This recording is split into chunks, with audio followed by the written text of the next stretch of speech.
नमस्कार आप सभी का एक बार फिर से हरियाणा विधानसभा चुनाव 2024 में किसकी सरकार बनेगी ये अभी से तय हो गया है। ये कुछ आंकड़े हैं जिनकी बदौलत मैं ये कह सकता हूं कि हरियाणा विधानसभा चुनाव 2024 में इस पार्टी की सरकार बनेगी। अभी लोकसभा चुनाव संपन्न हुए जिसमें बीजेपी को 5 सीटें मिली और इंडिया गठबंधन को भी 5 सीटें मिली। इस चुनाव में इंडिया गठबंधन को ज़्यादा सीटें मिल सकती थी, मिलने की उम्मीद 7-8 सीटें मिलने की उम्मीद जताई जा रही थी पर कम मिली। उसके कारण गुटबाजी और आपसी स्वार्थ भावना और एक मत के साथ प्रचार न करना कांग्रेस की गलतियां रही। अब चुनाव हो चुके हैं। जैसा कि मैंने पहले वीडियो बनाया कि हरियाणा में कांग्रेस ज़्यादा सीटें जीत सकती थी पर जीत नहीं पाई, सिर्फ 5 सीटें जीत पाई। उसका कारण आपसी गुटबाजी, आपसी स्वार्थ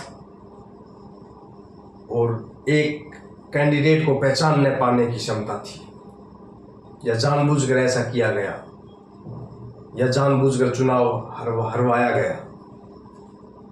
आज किरण चौधरी ने भी आरोप लगाए हैं भूपेंद्र सिंह हुड्डा पे कि उन्होंने सिर्फ अपनी चलाने के लिए ये काम किया है और बाकी लोगों को वो नेगलेक्ट कर रहे हैं। किरण चौधरी कह रही हैं कि भिवानी सीट भी जीत सकते थे और साथ वाली गुड़गांव सीट भी जीत सकते थे। ये किरण चौधरी ने आरोप लगाए हैं और वो कह रही हैं कि शैलजा आने वाले समय में हमारी पार्टी की मुख्यमंत्री की दावेदार होंगी। जब उनसे पूछा गया कि मुख्यमंत्री कौन बनेगा, कौन चेहरा है कांग्रेस का, तो उन्होंने बोला कि पहले सीटें तो आने दो। इसका मतलब है कि सीटें नहीं आ रही हैं, बहुमत की सीटें नहीं आ रही हैं। इसका मतलब साफ है कि बीजेपी की सरकार बनने वाली है 2024 विधानसभा हरियाणा में, और उसके कुछ कारण भी हैं। जैसे अग्निवीर वाला कारण पे बीजेपी काम कर रही है, उसको अग्निवीर को सही करने की, उसमें कुछ सुझाव, उसमें बदलाव लाने की सरकार ने बोल दिया है, मंशा बोल दिया है।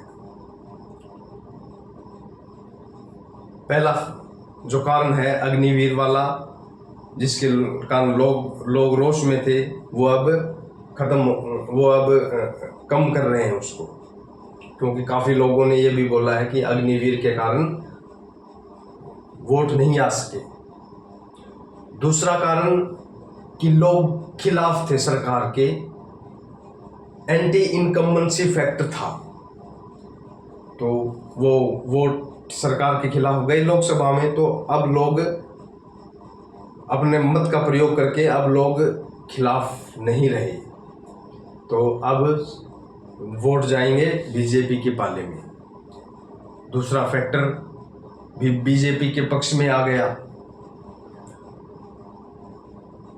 अब तीसरा फैक्टर बेरोजगारी था।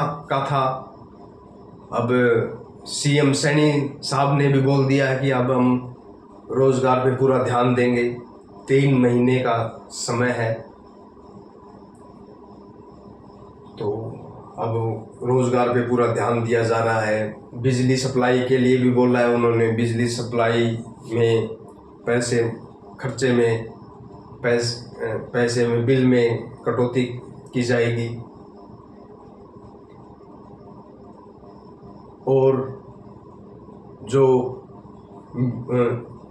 बीजेपी को लोग कम सीटें आई, उसके कारण बीजेपी अब पूरी एकमतता से कार्य कर रही है। उसके लिए एक झटका था। और जो किसान खिलाफ थे, किसानों के लिए भी अब बीजेपी सरकार कार्य के लिए भी कार्य करने की संभावनाएं हैं। उनके लिए भी जो मांगे थी उन पर भी सोच सकते हैं, ऐसा मुझे लगता है। तो